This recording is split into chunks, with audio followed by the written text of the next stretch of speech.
Hello students, welcome to the fourth session of Unit 3. In this session, we shall look at general objectives for SHS elective mathematics syllabus.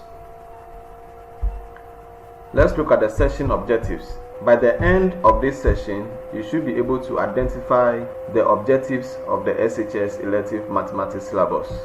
In our previous session, we looked at the SHS mathematics syllabus, and we talked about the rationale, the aims, and the scope and sequence of content. In this session, we shall break the aims into objectives and look at what the syllabus proposes, or what is outlined in the SHS elective mathematics syllabus. As I said in the third session, we shall be referring to the 2010 SHS mathematics syllabus. As we said in our previous session, elective maths has been built on core mathematics. So core maths serves as a foundation for elective mathematics, and teachers are to link up the core elective maths syllabi when dealing especially with common topics. So what this means is that if you have common topics such as sets, these topics can be found in both elective and core mathematics.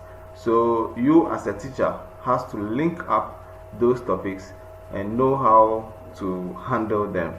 A session consists of a number of units and specific objectives, as we have said earlier on, and it is required, or it is proposed by the syllabus, that you select a real life or practical problem for each lesson. And in this regard, what we mean by this is that before you start teaching a particular concept or topic, you propose a problem at the beginning of the lesson. You can state a problem or write it on the board, and then you let your students apply any problem solving strategy, such as George Poyar's problem solving strategy, analyze the problem, suggest solutions, and find solutions to the problem. Then you can discuss it as a team. So teachers are required to do that. You select a real life problem and then go through the process with the students. Teachers are encouraged to reorder objectives where necessary. So as we have said earlier on, if you think the sequencing of the objectives is not cannot achieve the purpose of the lesson, you are encouraged to reorder where necessary. So let's look at the general objectives for SHS1. The general objectives for SHS1 are grouped into 3 sessions. The first session talks about algebra, and it's under the content area Algebra 1. And session 2 talks about coordinate geometry 1. And session 3 talks about probability 1. And under Algebra 1 for SHS1, the objectives include apply set theory in solving problems, recognize the difference between a relation and a function, use the principles related to polynomial functions, apply the concept of binary operations to any given situation, resolve rational functions into partial fractions, find domain, range, zero of a rational function and state when it is undefined, use the binomial theorem in approximations, apply solutions of simultaneous linear inequalities to linear programming. So these are the topics covered under Algebra 1 for SHS1. They are 8 in number. Then we come to coordinate geometry 1. The topics there include appreciate the concepts of straight lines and apply them in related problems, relate gradients of parallel, perpendicular, and intersecting lines. So there are 2 topics there under coordinate geometry 1. Let's look at the last session, which talks about probability 1. Under this session, the topics there include explain and use the probability scale from 0 to 1. List the sample space of an experiment and calculate the probabilities of independent and mutually exclusive events.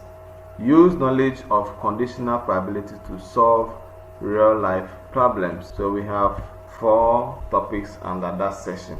four general objectives under that particular session. Then let's look at the general objectives for SHS2.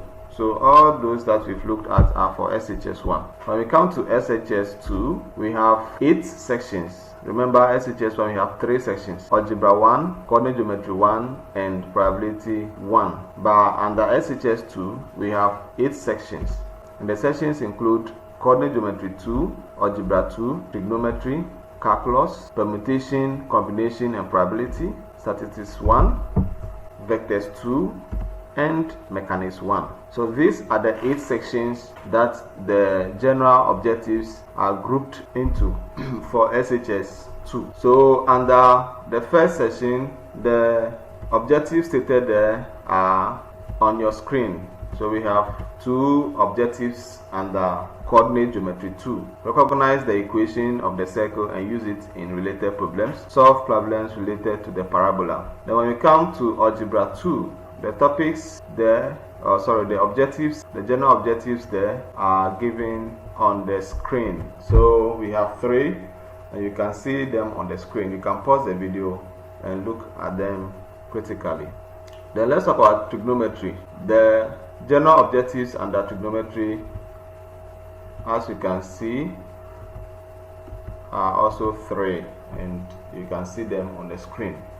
So you may pause the video and look at them critically. Then calculus. Under calculus, we have the general objectives include appreciate the principles of differentiation and integration, carry out differentiation and integration on polynomials, explain all relevant terms under differentiation and integration, apply differentiation in related processes, example kinematics, small change, etc. Apply differentiation to determine gradient of a curve at a point, the turning point, etc. Apply integration to determine areas under curves, volumes of revolution, etc.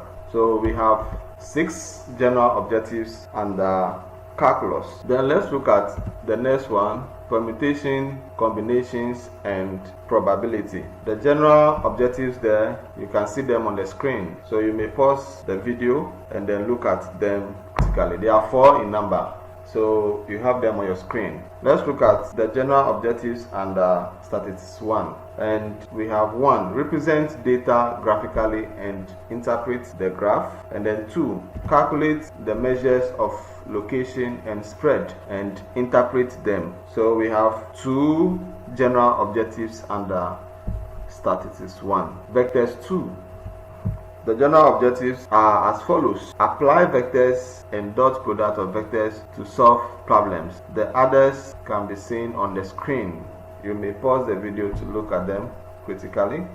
So we have 3 of them in number. The last section under SHS2 is mechanics. Under mechanics, we have 6 general objectives.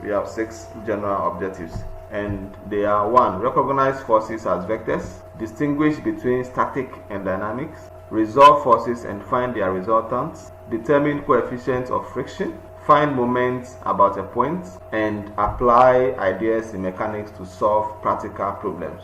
These are the 6 general objectives under mechanics for SHS2. Now let's look at general objectives for SHS3.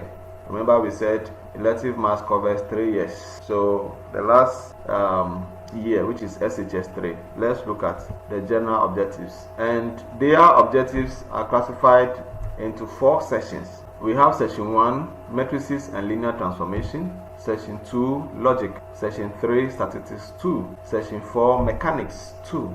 So these are the 4 sections that the general objectives for SHS3 have been classified into.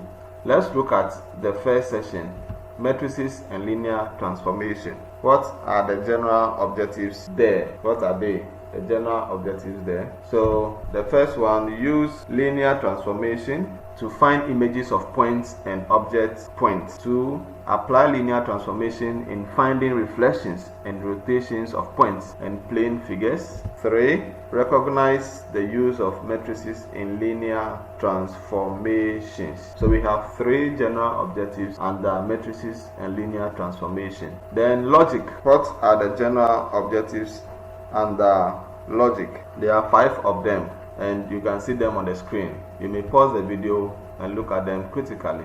There are 5 general objectives under logic for SHS 3. The next one is statistics 2. And under this we have 4 general objectives as you can see on the screen. So you may pause the video and look at them one by one. So we have a total of 4 general objectives for SHS 3 under Statistics 2. Then the final session for SHS 3 is Mechanics 2. Under that we have 6 general objectives, which include 1. Recognize forces as vectors, distinguish between static and dynamics, resolve forces and find their resultants, determine coefficient of friction, find momentum and impulse, and 6. Apply ideas in mechanics to solve practical problems. Ladies and gentlemen, we have come to the end of session 4, and as usual, I'll leave you with these questions. Try your hands on them. If you have any challenge, don't hesitate to contact us.